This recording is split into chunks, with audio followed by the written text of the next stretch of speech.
Supreme court के मुख्य न्यायाधीश जस्टिस सूर्यकांत ने एक मामले की सुनवाई के दौरान बेरोजगार युवाओं की तुलना कॉकरोच से कर दी। सुप्रीम कोर्ट में एक वकील अपनी याचिका लेकर पहुंचे थे कि उन्हें सीनियर वकील का दर्जा दिया जाए।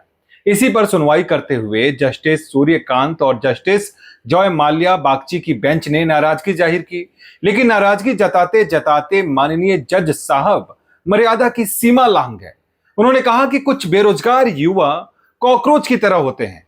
जब उन्हें रोजगार नहीं मिलता तो वो मीडिया, सोशल मीडिया या आरटीआई एक्टिविस्ट बनकर सिस्टम पर हमला करने लगते हैं।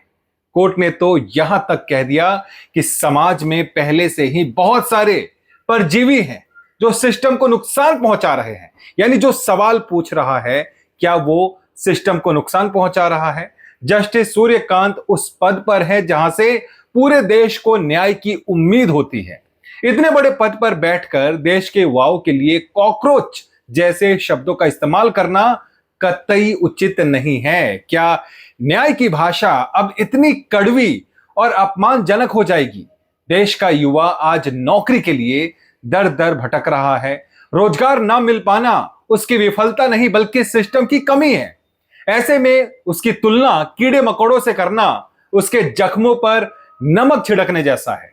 अगर कोई युवा आरटीआई लगाता है या सोशल मीडिया पर सिस्टम की खामियां उजागर करता है तो यह उसका लोकतांत्रिक हक है। इसे हमला बताना और सवाल पूछने वालों को परजीवी कहना लोकतंत्र की गला घोटने वाली मानसिकता को दर्शाता है। समाज में अक्सर देखा जाता है कि ताकतवर लोग अपने से छोटों को बोलने नहीं देते। ठेकेदार मजदूर को दबाता है, बॉस जूनियर को डराता है। लेकिन अगर यही काम देश की सर्वोच्च अदालत करने लगे तो आम आदमी अपनी गुहार लेकर आखिर कहां जाएगा? जस्टिस सूर्यकांत जी को यह समझना होगा कि सवाल पूछना गुनाह नहीं है। देश का युवा अगर आज सड़क पर है या सवाल पूछ रहा है तो वो व्यवस्था को सुधारने की कोशिश कर रहा है। उसे कॉकरोच कहना न्यायपालिका के इतिहास में एक बेहद दुखद और अपमानजनक टिप्पणी के रूप में याद किया जाएगा।